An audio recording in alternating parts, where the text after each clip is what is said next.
What's up YouTube, Saf here on Super Saf TV, and in this video I'm going to be comparing the specs of the LG G3 to the Samsung Galaxy S5. So the G3 has just been officially announced today. There's been lots of leaks in the past and we pretty much knew what to expect, but it's just become official right now, and it's going to be going head to head with the Samsung Galaxy S5.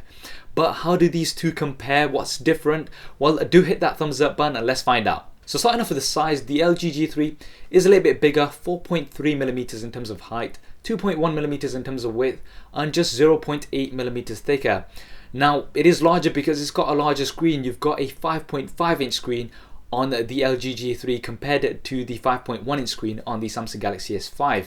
Now this is quite impressive because it's not that much larger, but you've got quite a bit of a larger screen. So you've got a 5.5 inch screen on here. Now there's a difference in resolution between these screens as well. The Samsung Galaxy S5 has a full 1080p HD screen, so that's 1920 by 1080. The LG G3 has a QuadHD display, so that's 1440p. So that's 2560 by 1440. Now we can call this 2.5K. Some people refer to it as 2K, but we'll call it 2.5K. And that's quite a high resolution. That's 538 ppi pixel density compared to the 432 on the Samsung Galaxy S5. So quite a big difference in terms of resolution. The Samsung Galaxy S5 was initially rumored to have a Quad HD display. This may be saved for the Prime that's rumored later on, but the LG G3 does have the edge here in terms of resolution. Now in terms of weight, the G3 is a little bit heavier as well, just 4 grams, so nothing really in it. So 4 grams heavier, even though it's got quite a bit of a larger screen. This does come down slightly to the build. The LG G3 has a metallic finish, so it's a plastic body, so it is still plastic, but it's got a metallic finish which is supposed to be scratch resistant and should not attract fingerprints either. So it does look quite nice and it does look quite premium. The Samsung Galaxy S5 has a perforated back and it's got a dimple soft touch material. I've got the S5 here and it does feel quite nice in the hand. It's quite grippy, and even though it might not look very premium, it does feel quite nice in the hand because of this material at the back. But the advantage that the Samsung Galaxy S5 has over the G3 is the fact that it's IP67 water and dust resistant, so you're not going to have any issues getting some water onto the Samsung Galaxy S5. You will have that issue on the G3. This will come down to personal preference, what type of a build you prefer more. Now let's move on to the internals of these devices. You've got a quad-core 2.5 GHz Snapdragon 801 processor on both of these with the Adreno 330 GPU as well. So that's the same here, but you do have to consider that the LG G3 does have a Quad HD display, so you've got a lot more pixels that it's going to be pushing out. So no doubt the performance may be affected because of the more pixels that you have compared to the S5. So on-screen performance will no doubt be affected by this. We'll have to see benchmarks and we can do these side by side once we've got the G3 in hand. In terms of RAM, you've got 2GB of RAM on the Samsung Galaxy S5. The G3 is going to come in two versions. You've got 2GB as well as 3GB. Now this is going to be related to the storage as well. So the 2GB version will have 16GB of internal storage and the 3GB RAM version will have 32GB of internal storage. The Samsung Galaxy S5 is also available in the 16 and 32GB internal storage versions.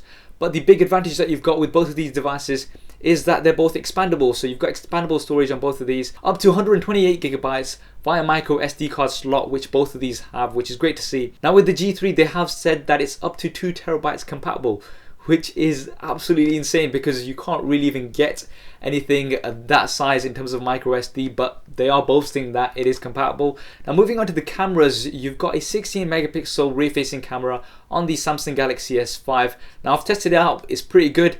And you can see some tests on my channel which I'll be putting on shortly. And to mention some key camera features on the S5, you've got fast autofocus which uses phase detection, so it's quite fast and snappy. And you've got real-time HDR, so you can see how the HDR is going to turn out live on your camera for videos as well as images, which is quite impressive. And you've also got selective focus, so you can blur out the background of images to give you that shallow depth of field effect like you have with DSLRs. The LG G3 has a 13 megapixel camera. Some of the key features that you've got on here, firstly you've got optical image stabilization, which is absolutely great on a camera. So you've got optical image stabilization on here, which the S5 does not have. You've also got laser autofocus. Now this is quite interesting, something we've not seen before.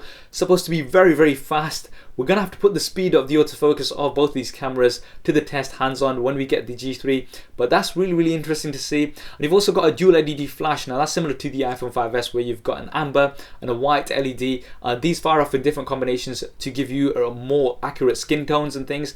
That's quite nice to see as well. You've only got a single LED flash on the Samsung Galaxy S5. In terms of video, both of these do film up to 4K, so that's 2160p Ultra HD. Once again, that's really nice to see. I think the LG might have a slight edge here because it's got optical image stabilization. The Samsung Galaxy S5, I've tested it out, but because at 4K you don't have video stabilization, it is quite shaky. So unless you're going to be keeping the camera at a steady position, it is quite tricky to use the 4K on the Samsung Galaxy S5. Because the G3 does have optical image stabilization, that should be a bit of an advantage. You've also got 1080p and 720p at slow motion on both of these cameras. Now the front facing cameras, you've got 2 megapixel front facing camera on the S5 capable of filming 1080p HD. On the G3, you've got a 2.1 megapixel front facing camera capable of filming 1080p also. Now the LG G3, they have said that they've increased the size of the sensor for the front facing camera, so it should have improved low light performance for your selfies. So this will be interesting to see as well. Now touching on some of the additional features that both of these devices offer, the Samsung Galaxy S5 does come with a fingerprint scanner. So on the home button you've got a fingerprint scanner which you can use to unlock the device and also make purchases. They've integrated with PayPal. It's not too bad, it works okay. It's not as good as the iPhone, I'd say. And you've also got a heart rate sensor at the back. So over here you've got a heart rate sensor which you can use with your health apps. So that's quite interesting as well. Now with the G3, you've got a 1 watt speaker with a booster amp as well. So in terms of audio quality, that should really be improved and that should really help get some nice audio from your smartphone. And you've not got any buttons along the sides. Now this is something unique that LG do. You've had it with the G2, you've got it with the G3 as well. You've not got any buttons at the side. All the power and volume buttons and things are at the back. So they're at the back of the device rather than at the, on the sides like we traditionally find. So that's something unique with the G3. Now operating systems, both of these have Android 4.4.2 KitKat. So you've got the latest version of Android on both of these devices. You've got LG's Optimus UI on the LG G3. With the S5, you've got TouchWiz UI.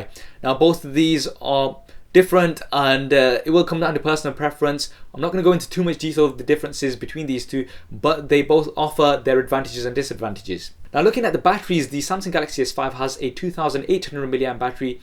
The LG G3 comes with a 3000 mAh battery. Both of these are removable, so that's quite nice to see that you can carry around a spare. I personally think that's a big advantage when it comes to batteries. But one of the things that you have to bear in mind is that because the G3 does have a QuadHD display, so you've got more pixels, that may affect the battery life. Now they've said that they've got adaptive optimization for the battery, which should really help. But once again, you are pushing out that many more pixels. So we are going to have to see the battery life hands-on, but both of these should be quite sufficient because of the size of the batteries, and the fact that they're removable is always an advantage. Now finally, moving on to the price. Now the S5, you can currently pick it up for roughly about £500 here in the UK, or you're looking at roughly about $600 in the US. Now that's off contract, contract prices do vary. Now with the G3, they've not mentioned any pricing details as yet. I expect it to be roughly about £550 on launch, or roughly about $650 in the US on launch as well.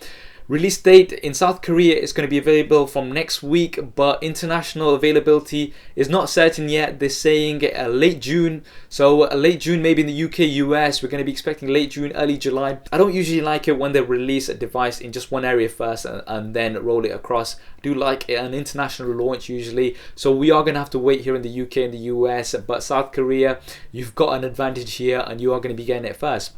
So that was a spec comparison between the G3 and the S5. Both of them are offering some great specs and features. The S5 is a great phone overall. I've been using it. A full review will be coming up on the channel, so be sure to check that out. The G3, once we've got it in hand, we'll have a full review as well. Which one do you think is better? Do drop me a comment below and let me know your thoughts. I hope you enjoyed this video and found it useful. If you did, as always, please do hit that thumbs up button. It really does help me out. And why not subscribe to the channel? I've got plenty more content coming up on here. Thanks for watching. This is Saf on Super Saf TV, and I'll see you next time. If you want to see more regular videos like this one, then be sure to hit the subscribe button, which will be below. If you're on a mobile device, it may be somewhere else. If you want to see my previous related video, then hit the link right here. If you want to stay in touch over Facebook, Twitter and Google+, then all of the addresses will be there somewhere, as well as direct links in the description below. Okay, if you're still watching, then that means you've not done one of those things, so, you know. Yeah. Anyway, I'm just gonna go downstairs. See. Okay, there isn't really a downstairs. Anyway, so yeah.